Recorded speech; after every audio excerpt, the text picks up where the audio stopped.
Oh, I'm live. Hello. I've accidentally dressed myself as my own teenage self. Pretty good. I'm not complaining. Oh, I keep forgetting to reply to everybody that I should be replying to, so I'm really sorry if that it's happening.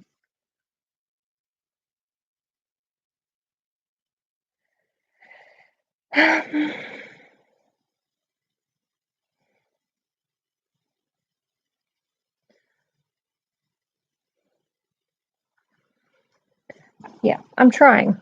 I'm trying not to. Hello! So basically this, minus the fringe, and with the hair much longer, was my high school look. It was the look of a young lady who didn't give a gosh darn. Thank you. Thank you. I called my psychiatrist today. Where go? I'm not putting any punctuation in it. Where go? Yep. Called my psychiatrist today and she is so lovely. She's going to change up my dosage and text me later about, what the new dosage will be and when to take it, and the script will be there tomorrow. And I actually trust her to get the right script. So I don't think she's a real psychiatrist. Like, real psychiatrists are never this good. I think she might be, I don't know, a Russian influence. That would be lovely, Evelyn. You are my hug a week. That sounds so sad, doesn't it? I was thinking if you wanted to go to the pharmacy, we could go up to the ward and drop off that present for my friend who's up there. If you fancy a drive.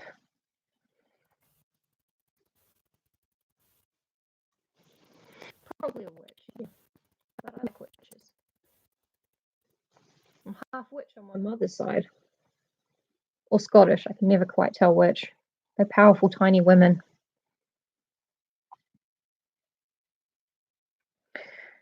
Right, it's taken me back again to the wrong chapter, so I'm going to find the right one. Good, I'm looking forward to seeing you. I know. Right, they've taken me to the wrong chapter, so I'm just going to find the chapter that we're on, which is 26. You guys, this is the second to last chapter. Oh my goodness. Okay, so I'm going to do the what's tiny? Oh yeah. They're tiny little Scots women. Very small. Some of them are upsettingly tall though. I just kind of get out of their way at Christmas. I have been known to hide in a cupboard as an adult. It's easier. And if you can get some pavlova in there, you're set. Merry Christmas. Sorry I forgot to text you, Evelyn. I know you're here anyway. Yeah, the book is coming to an end, actually. Oh, well, you'll have to see. I have, in truth, written my own final chapter. I haven't. I was writing my Western.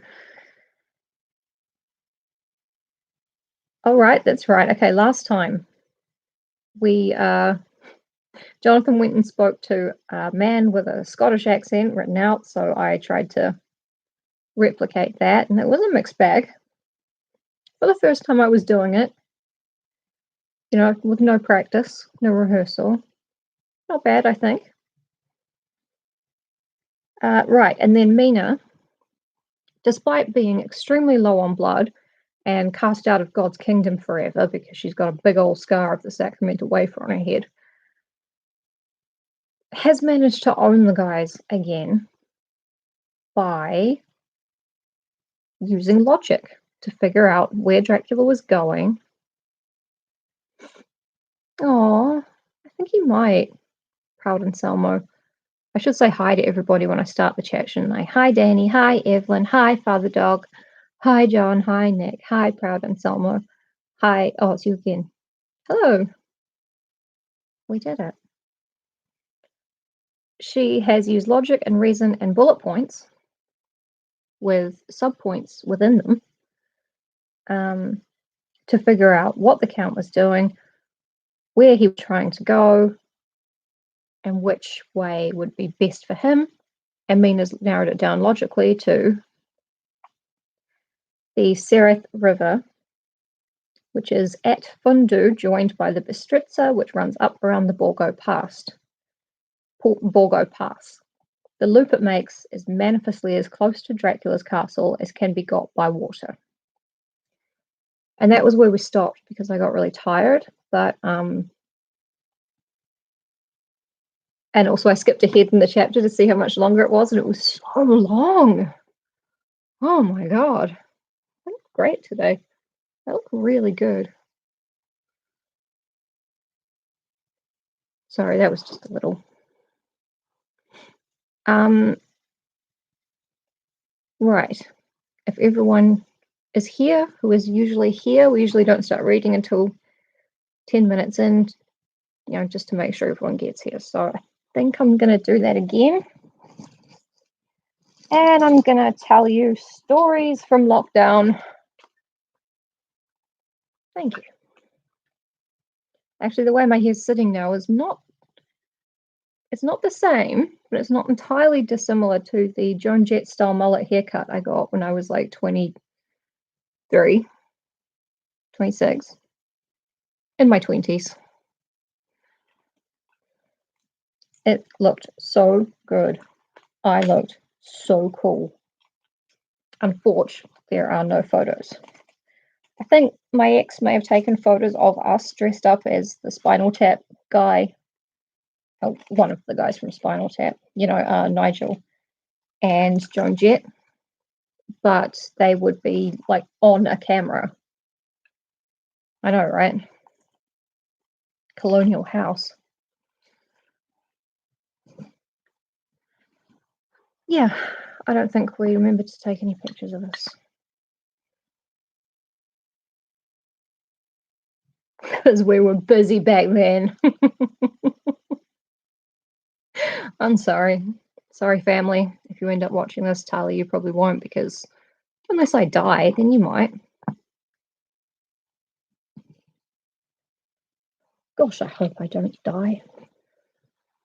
Ever. Yeah, Tales from Quarantine. I have managed to get flea treatment on Niobe. She didn't give a fuck. She didn't jump, twitch, nothing. Didn't react differently to me in any way. It was really good. And then Fitz did jump. He was very betrayed. He hated it. He's still betrayed. And Alexander, I'm so glad you're here too. Awesome. I've been delaying the stream a little bit just to make sure. So we usually don't start till 10 minutes in. So yeah, I don't know if I can wait for Fitz to forget what I've done to him. Should be another hour. Flora has not yet been given the flea treatment. The pallor is quite bad, actually. It's because I get really washed out and what do you call these things? Cameras. Just gal things. So this is the flea treatment that I use on the cats. Teeny little Evance. Evance? Yeah. Teeny little thing. You get them eating a treat and you pop a little bit of liquid on the back of their neck, but they can't lick it off. And usually it's not a big deal. but Flora has scented it in the air and on the other cats. And I must use all my wit and guile to trick a cat who is, frankly, how would I put it nicely? Smarter than her brother. Her littermate brother was, sorry, these are my lunchtime pills, I'm taking them really late. Her littermate brother was the dumbest beast I've ever met. And I've met sheep.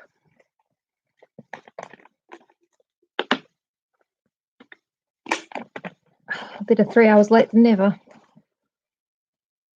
Right, so I've done that.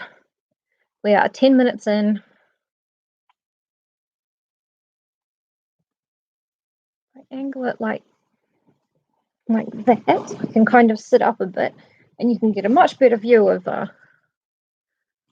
Don Jr. and Eric, which is essential for morale, as we all know, and also I don't think my leg will cramp as much. Right, so Mina Harker has just narrowed down where Dracula's going, the route he's going to take to get there, and where they can intercept him. Mina Harker's journal continued. We are still in chapter 20, fucking whatever this chapter is. 26, I believe. I think. When I had done reading, Jonathan took me in his arms and kissed me. The others kept shaking me by both hands, and Dr. Van Helsing said, "Our dear Madam Mina is once more our teacher. Her eyes have been where we were blinded. Now we are on track once again, and this time we may succeed." They tricked me, buddy. They tricked me. Our enemy is at his most helpless, and if we can come upon him by day, on the water, our task will be over. He has a start, but he is powerless to hasten, as he may not leave his box, lest those who carry him may suspect. For them to suspect would be to prompt them to throw him in the stream where he perish. This he knows, and will not. Now, men, to our council of war, capitalized. For here and now we must plan what each and all shall do. Oh, good old Prof. Van Helsing really thinks that he should be in charge of any council of war. Incredible. "I shall get a steam launch and follow him," said Lord Godalming. "And I, horses to follow on the bank, lest by chance he land," said Mr. Morris, the sexy cowboy, who may or may not be in league with Dracula. "Good," said the professor, "both good. But neither must go alone. There must be force to overcome force if need be. The Slovak is strong and rough, and he carries rude arms." All the men smiled, for amongst them they carried a small arsenal. And I'm just going to take a moment to giggle about the word arsenal, funny, got arse in it, and the Slovak carrying rude arms. I mean, I know his arms are not rude, it's his weapons which are, which just makes me think about like guys in not traditional Eastern European costumes, because I don't know how to picture that, but like guys dressed up like Cossacks, just with huge dildos, each in each hand. It's the rudest weapon, and they're just bashing people with the dildos. It's great. So yeah, that's what an army with rude arms means. You can trust me. I took a few military classes through the army bit of the university where I was at. We had an army base, so they taught a bunch of army shit up there as well. Anyway, amongst them, they carried a small arsenal. Said Mr. Morris, "I've brought some Winchesters. They are pretty handy in a crowd, and there may be wolves." The Count, if you remember, took some other precautions. He made requisitions on others that Mrs. Harker could not quite hear or understand. We must be ready at all points. Dr. Seward said, "I think I had better go with Quincy," as he weed himself, that fucking misogynist. I'm sorry. I'm really tired. I'm putting stuff in here that really isn't here. Dr. Seward said, I think I had better go with Quincy. We have been accustomed to hunt together, and we too, well armed, will be a match for whatever may come along. You must not be alone, Art. It may be necessary to fight the Slovaks, and a chance thrust, for I don't suppose these fellows carry guns, would undo all our plans. There must be no chances this time. We shall not rest until the Count's head and body have been separated, and we are sure he cannot reincarnate. By which he doesn't mean like reincarnate, he just means, come back to life in the same body. I'm sure Dracula can reincarnate. He looked at Jonathan as he spoke, and Jonathan looked at me. Me being Mina in this bit. I could see that the poor dear was torn about in his mind. Of course he wanted to be with me, but then the boat service would most likely be the one which would destroy the vampire. Brackets. Why did I hesitate to write the word? He was silent a while, and during his silence, Dr. Van Helsing spoke, as he does in any silence. Friend Jonathan, this is to you for twice reasons. First, because you are young and brave and can fight, and all energies may be needed at the last, and again that it is your right to destroy him, that which has wrought such woe to you and yours. Be not afraid for Madame Mina. She will be my care, if I may. I am old. My legs are not so quick to run at once, and I am not used to ride so long, or to pursue as need be, or to fight with lethal weapons. But I can be of other service.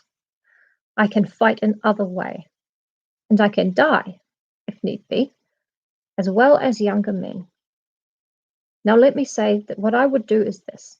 While you, my Lord Godalming, and friend Jonathan go in your so swift little steamboat up the river, and whilst John and Quincy guard the bank, where perchance he might be landed, I will take Madame Mina right into the heart of the enemy's country. Whilst the old fox is tied in his box, floating on the running stream whence he cannot escape to land, where he dares not raise the lid of his coffin box, lest his Slovak carriers should in fear leave him to perish, we shall go in on the track where Jonathan went, from Bistritz over the Borgo, and find our way to the castle of Dracula. Don't know if you heard that squeak.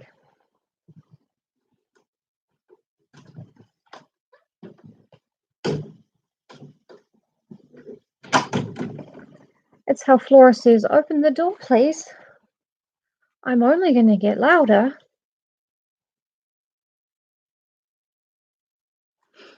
I gotta get her. I gotta get her with the flea treatment. Just like they're going to get Dracula. Bit different. Here, Madame Mina's hypnotic power will surely help, and we will find our way, all dark and unknown otherwise, after the first sunrise, when we are near that fateful place. There is much to be done, and other places to be made sanctified, so that that nest of vipers be obliterated. Here Jonathan interrupted him hotly. Do you mean to say, Professor Van Helsing, that you would bring Mina, in her sad case and tainted as she is with that devil's illness, right into the jaws of his health trap? Death trap, not health trap. What is wrong with me? Not for the world, not for heaven or hell. Never put your wife into a health trap. He became almost speechless for a minute and then went on. Do you know what the place is? Have you seen that awful den of hellish infamy? With the very moonlight alive with grisly shapes, and every speck of dust that whirls in the wind a devouring monster in embryo. Have you felt the vampire's lips upon your throat? He turned to me, and as his eyes lit on my forehead, he threw up his arms with a cry. Oh my God, what have we done to have this terror upon us? And he sank down on the sofa in a collapse of misery. Because everything is always happening to you, Jonathan, I said. I didn't actually. John he loves his wife so much. It's just such a sweet trait. Yeah. Yeah. The professor's voice, as he spoke in clear, sweet tones which seemed to vibrate in the air, calmed us all. Oh, my friend, it is because I would save Madame Mina from that awful place that I would go. God forbid that I should take her into that place. There is work, wild work, to be done there that her eyes may not see. We men here, all save Jonathan, have seen with their own eyes what is to be done before that place can be purified. He means when they re-murdered Lucy Westenra. Remember that we are in terrible straits. If the Count escape us this time, and he is strong and subtle and cunning, he may choose to sleep him for a century. And then in time our dear one, he took my hand, would come to him to keep him company, and would be as those others that you, Jonathan, saw. You have told us of their gloating lips. You have heard their ribald laugh as they clutched the moving bag that the Count threw to them. You shudder, and well may it be. Forgive me that I make you so much pain, but it is necessary. My friend, is it not a dire need, for the which I am giving possibly my life? If it were that any one went into that place to stay, it is I who would have to go to keep them company. Do as you will, said Jonathan, with a sob that shook him all over. We are in the hands of God.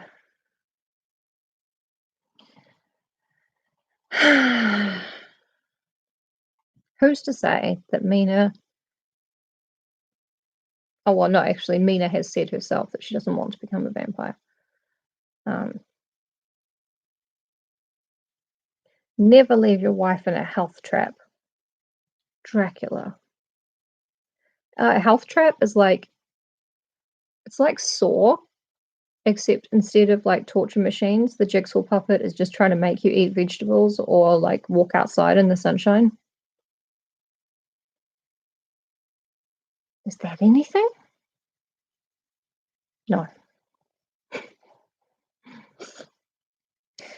These big things of concrete will swing together and smash your head shut unless you eat this banana. The time starts now. Live or die. Make your choice. I don't like bananas. Fuck it. You can't make me do anything. Hotel California spa, yeah. Sort of chaotic. No one ever just sits in their trap, you know? No one ever just sits in it yelling, fuck you. I don't have to do anything. I think if it had been a New Zealand franchise, we would definitely have seen at least one case of people doing that. Later in Mina's diary. Oh, it did me good to see the way that these brave men worked. How can women help loving men when they are so earnest and so true and so brave? Sorry, lesbians, this may convert you. Just try not to let it, okay? And two, it made me think of the wonderful power of money. Yeah, give you that, Mina. Not capitalism, but money. What can it not do when it is properly applied? And what might it do when basely used? I felt so thankful that Lord Godalming is rich, and that both he and Mr. Morris, who also has plenty of money, are willing to spend it so freely. For if they did not, our little expedition could not start, either so promptly or so well equipped as it will within another hour. It is not 3 hours since it was arranged what part each of us was to do, and now Lord Godalming and Jonathan have a lovely steam launch, with steam up ready to start at a moment's notice. Dr. Seward and Mr. Morris have half a dozen good horses, well appointed. We have all the maps and appliances of various kinds that can be had. Professor Van Helsing and I are to leave by the 11:40 train tonight for Veresti. Veresti? Where we are to get a carriage to drive to the Borgo Pass. We are bringing a good deal of ready money, as we're to buy a carriage and horses. We shall drive ourselves, for we have no one whom we could trust in the matter. The professor knows something of a great many languages, so we shall get on all right. We have all got arms, even for me a large-bore revolver. Jonathan would not be happy unless I was armed like the rest. Alas, I cannot carry one arm that the others do. The scar on my forehead forbids that. Dear Dr. Van Helsing comforts me by telling me that I am fully armed, as there may be wolves. The weather is getting colder every hour, and there are snow flurries which come and go as warnings. Later. It took all my courage to say goodbye to my darling. We may never meet again. Courage, Mina, the professor is looking at you keenly. His look is a warning. There must be no tears now. Unless it may be that God will let them fall in gladness.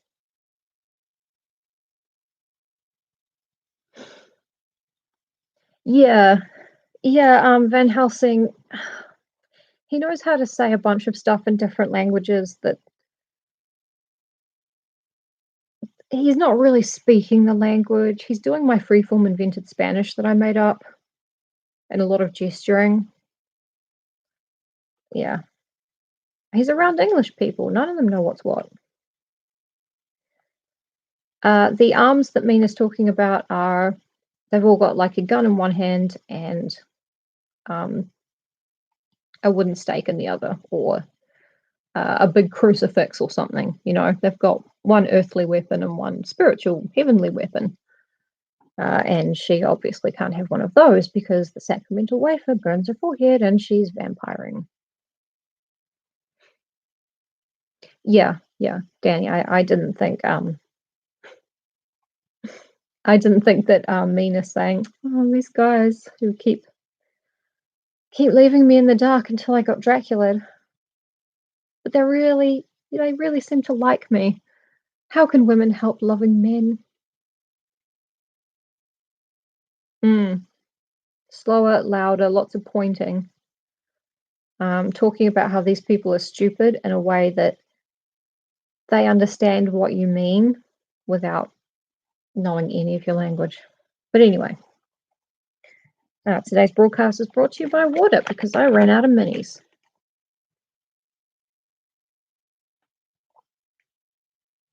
Tastes pretty good. Man, someone should like bottle this shit.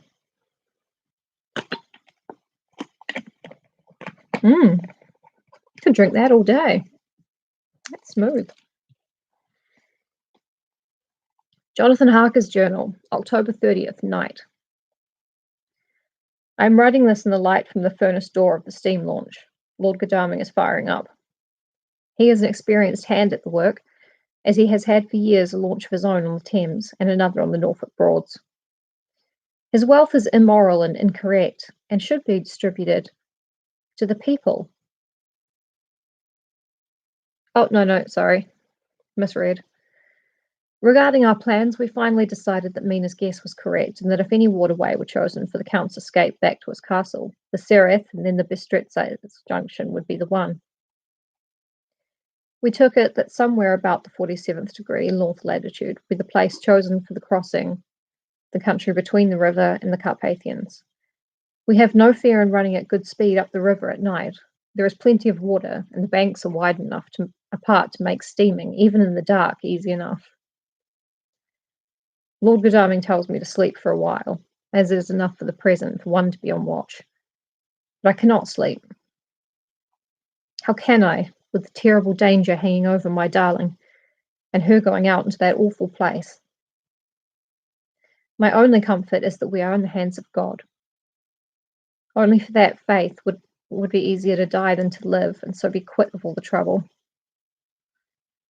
Mr. Morris and Dr. Seward were off on their long ride before we started.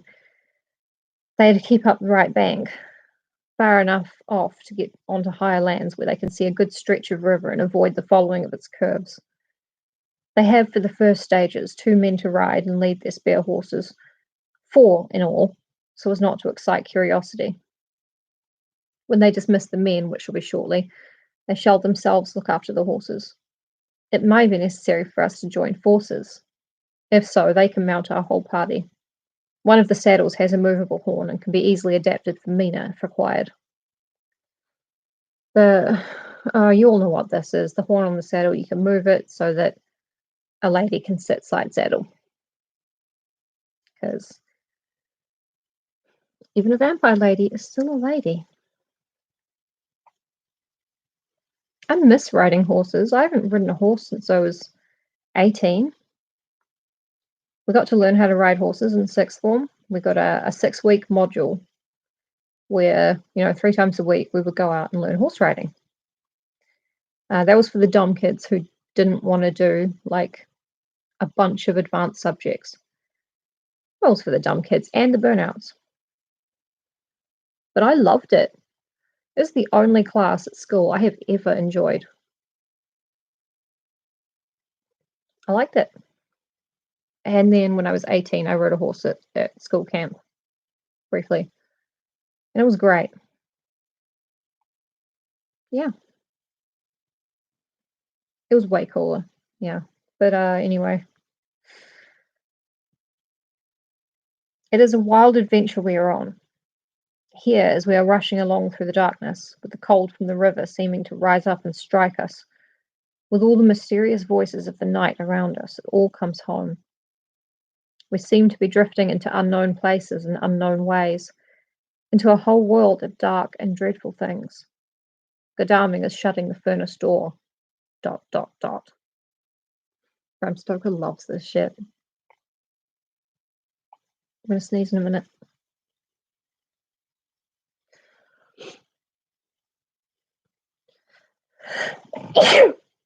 I did it! Sneezing and then not being able to is the fucking worst.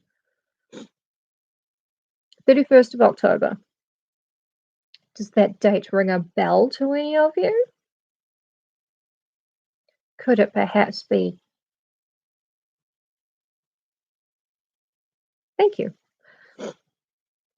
Could it perhaps be Witch's New Year? It's not the New Year.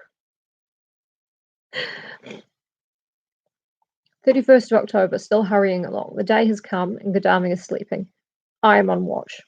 The morning is bitterly cold. The furnace heat is grateful, though we have heavy fur coats. As yet, we have passed only a few open boats. None of them had on board any bolts or patch or anything like the size of the one we seek.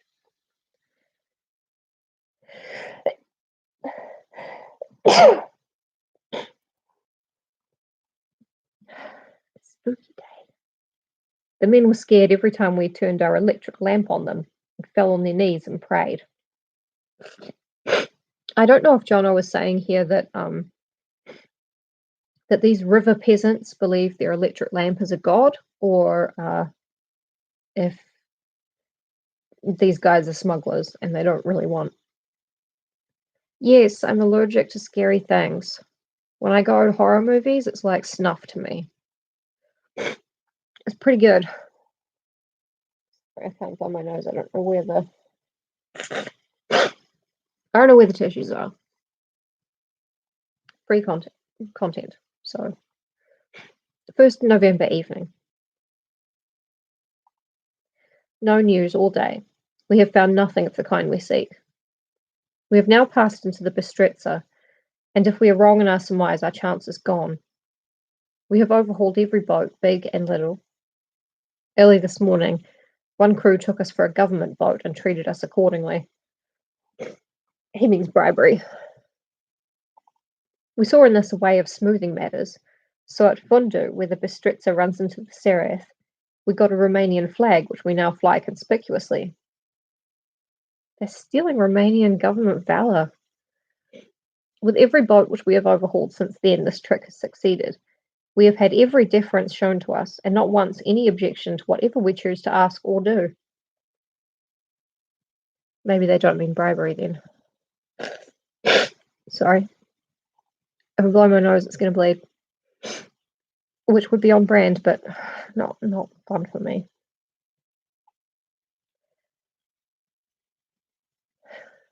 Some of the Slovaks tell us that a big boat passed them, going at more than usual speed as she had a double crew on board. This was before they came to Fundu, so they could not tell us whether the boat turned into the Bistretza or continued on up the Sereth. At Fundu, we could not hear of any such boat, so she must have passed there in the night. I'm feeling very sleepy. The cold is perhaps beginning to tell upon me, and nature must have rest sometime. Godalming insists that he shall keep the first watch. God bless him for all his goodness to poor dear Mina and me. Oh, fuck it up.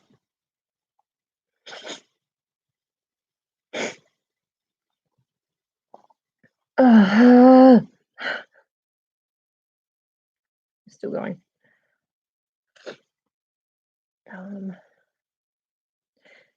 Still Jonathan Archer. 2nd November morning. It is broad daylight. That good fellow would not wake me. He says it would have been a sin to, for I slept peacefully and was forgetting my trouble. It seems brutally selfish of me to have slept so long and to let him watch all night. But he was quite right. I am a new man this morning, and as I sit here and watch him sleeping, I can do all that is necessary, both as to minding the engine, steering, and keeping watch. I can feel that my strength and energy are coming back to me. I wonder where Mina is now and Van Helsing. They would have got to Veresti about noon on Wednesday. It would take them some time to get the carriage and horses, so if they had started and travelled hard, they would be about now at the Borgo Pass. God guide and help them. I am afraid to think what may happen. If we could only go faster, but we cannot. The engines are throbbing and doing their utmost. I wonder how Dr. Seward and Mr. Morris are getting on. There seem to be endless streams running down the mountains into this river, but as none of them are very large, at present, at all events, though they are terrible doubtless in winter and when the snow melts, the horsemen may not have met much obstruction. I hope that before we get to Strasbourg we may see them, for if by that time we have not overtaken the Count, it may be necessary to take counsel together what to do next. I'm allergic to Dracula's. Dr. Seward's diary. 2nd November. 3 days on the road. No news and no time to write it if there had been, for every moment is precious. I'm imagining Dr. Seward and Quincy Morris galloping along on these horses, and then a third horse with the phonograph of it on, like strapped onto it, and Dr. Seward is just leaning over to shout into it as they're riding. You feel free to imagine that too. Sorry. We have had only the rest needful for the horses, but we are both bearing it wonderfully. Those adventurous days of ours are turning up useful. We must push on. We shall never feel happy till we get the launch in sight again. 3rd of November. We heard at Fonde that the launch had gone up into the Bistretza. I wish it wasn't so cold. There are signs of snow coming, and if it falls heavy it will stop us. In such case we must get a sledge and go on, Russian fashion.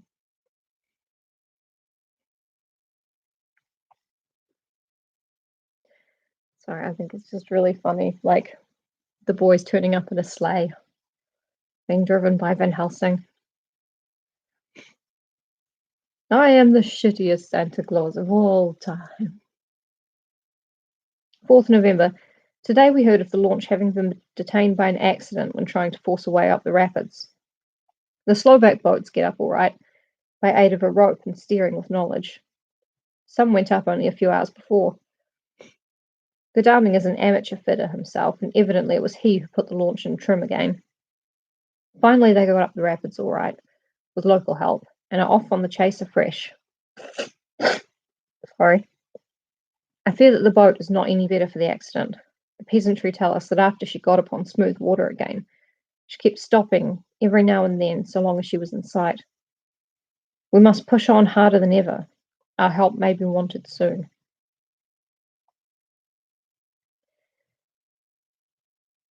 The Santa of Vampire Death. Yeah, he's like when Santa turns up in the Chronicles of Narnia, you know, and he gives them all weapons. It's almost exactly like that, just different weapons.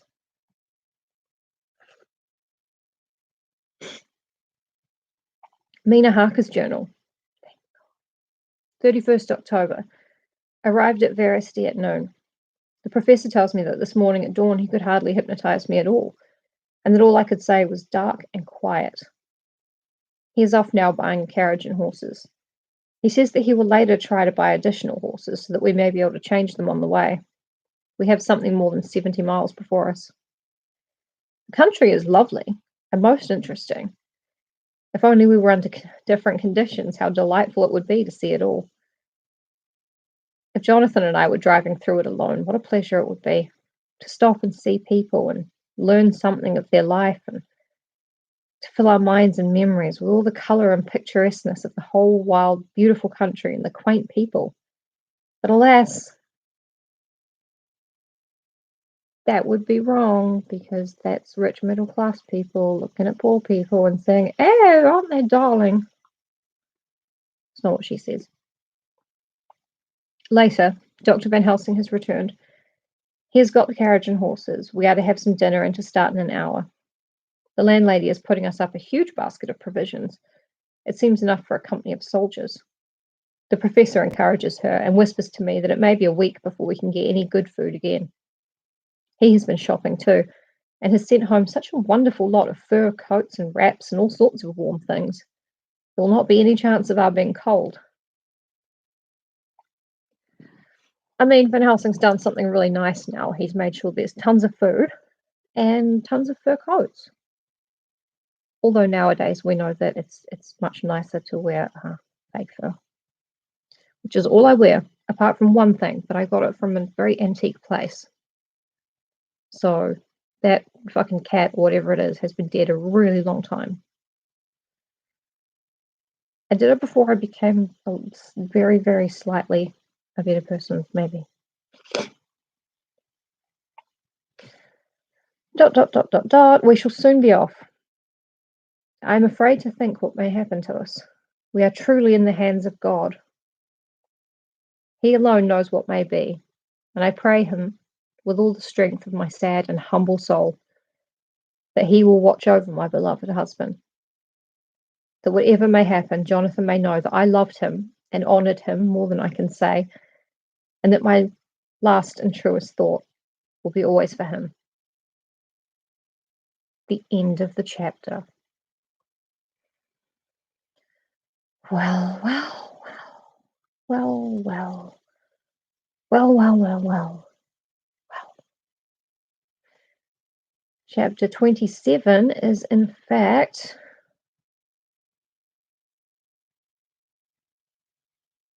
well, it's quite long, which is good. I'm not seeing anything, I'm just scrolling. Yeah, that's the last one. There's a tiny little epilogue, but it's called Note. It's not long enough to be a proper epilogue. I did catch a little glimpse of that, and without spoiling anything too much, I will say that the note features Jono and Mina putting their kids on the Hogwarts Express, which I thought was kind of prescient. I was just like, wow.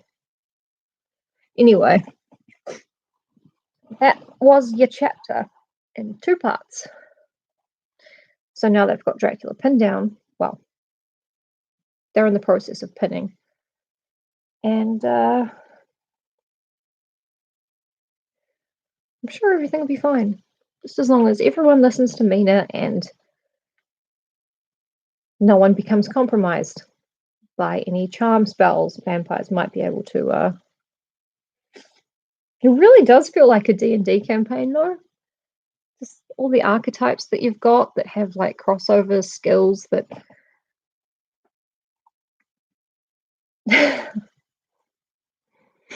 I am pro wool. I know that Peter put out a thing once with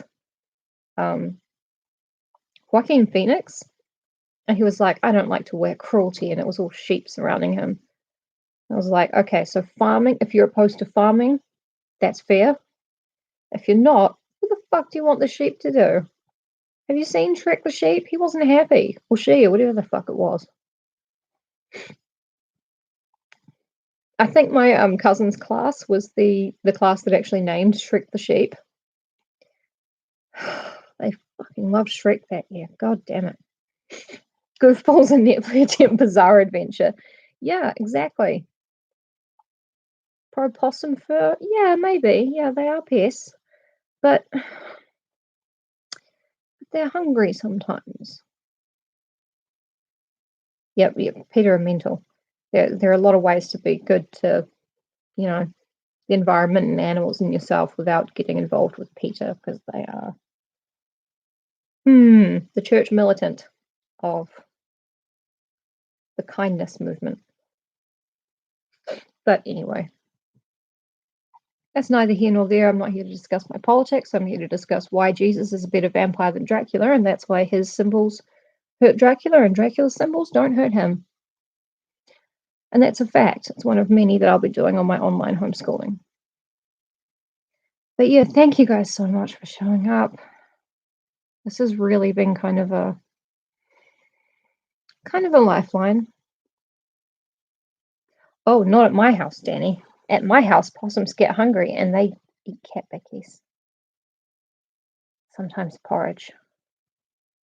I don't make the porridge up for them. I just give them the oats. I try not to. But when things are hungry, I have to feed them. I don't know. I can't do it another way. I don't like it.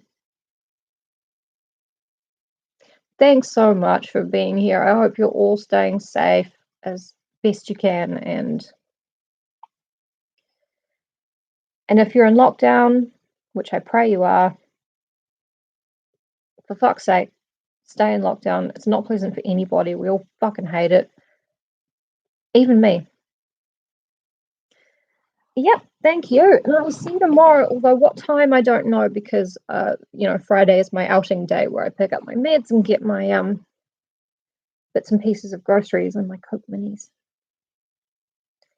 So I'm not sure what time it will be tomorrow, but I will be streaming a bit of Stardew Valley a bit later on. Thank you, thank you. I will see you all. God, I look great. I'll see you all tomorrow. Tomorrow's Thursday? Are you kidding me? Okay, well, I will see you all tomorrow then. I lost a day. Or I gained a day.